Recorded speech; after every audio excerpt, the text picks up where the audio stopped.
I welcome you all with my love and respect. Today's subject is your inner space. The whole world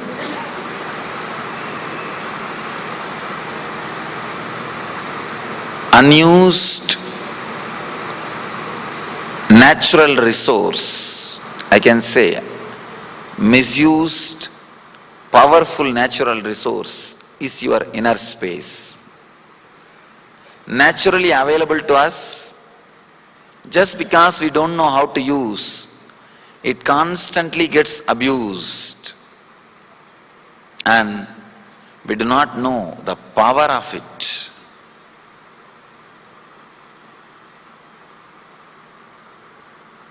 Just a simple one understanding. Again and again, from time immemorial, the enlightened masters are landing on the planet Earth and saying that life is joy and ecstasy and bliss. Again and again. Another one problem is, we are not able to just throw them out, saying that they may be liars, or one bolt has gone. We are not able to push them aside just because of their authenticity, just because of their very presence. Truth adds value to your presence. When Vivekananda addressed the Parliament of Religions, he started, "Dear brothers and sisters of America."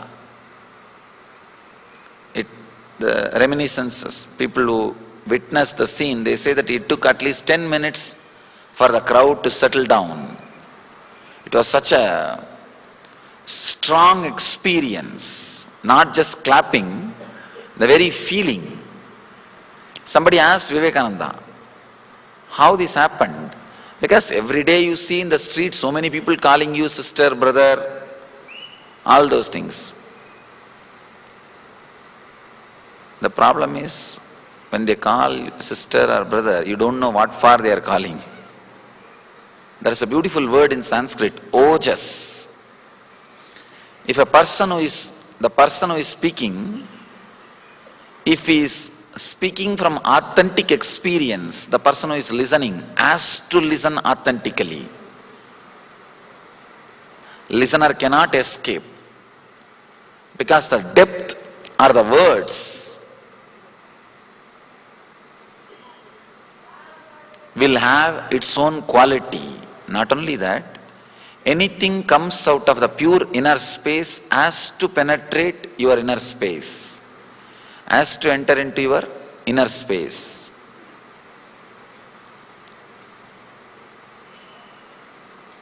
When Vivekananda says, "Dear brothers and sisters," you cannot just brush him aside saying, "Oh, he's lying," or he's using sentimental words, or he is just socially polite, or he is politically correct. You can't brush him aside, because it will be such a strong experience. It will be such a strong word. You cannot push the master's words aside. I always tell people, either you agree completely with me or you disagree completely with me. That's a big problem. But you cannot push masters aside. Again and again they are happening, and they say that life is joy, life is ecstasy, life is bliss, life is ananda. But in our daily routine, it doesn't seem to be true. And it doesn't seem to be reality. That is why I have seen many times this happening. People who live closely with enlightened masters, living masters,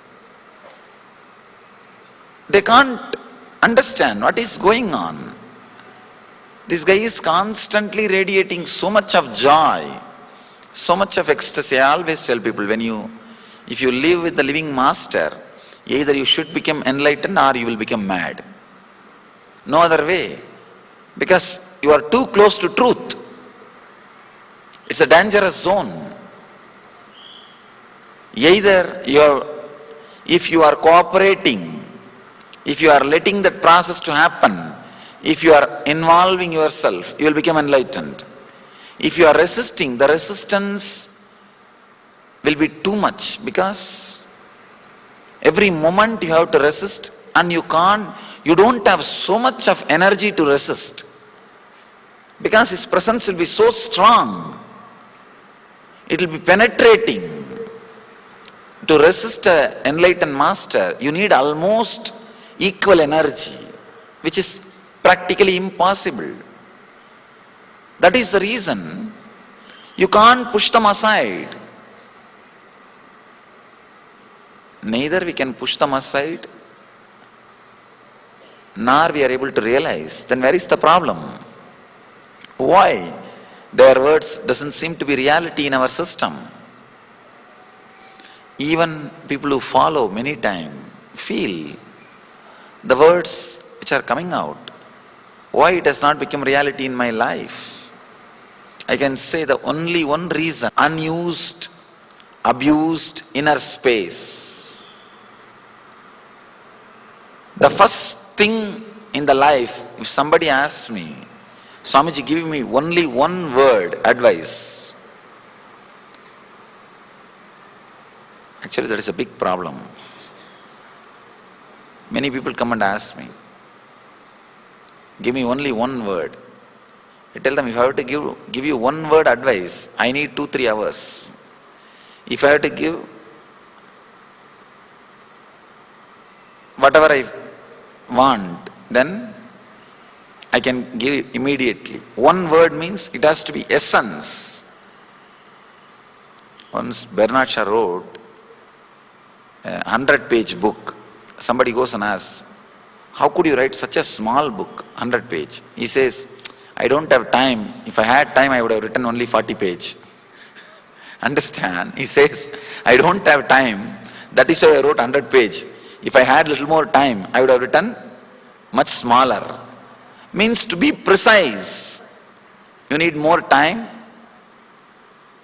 If somebody asks me to be precise on only one word, advice, my advice will be, let you care about your inner space, that's all.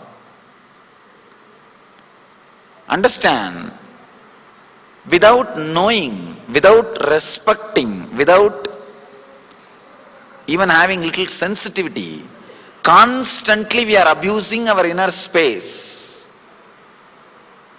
From morning till night, you do not know what you are sowing, you do not know what you are growing, you do not know what you are encouraging. Suddenly when you see the result, you say, this is not what I asked, this is not what I wanted, I don't know how this happened in my life, I don't know how come God is punishing me. Poor guy. Anything goes right, credit goes to you. Anything goes wrong, he has to take. And we all of us know he is sitting somewhere and he doesn't interfere much. So naturally we go on complaining. It is he, it is he, it is he.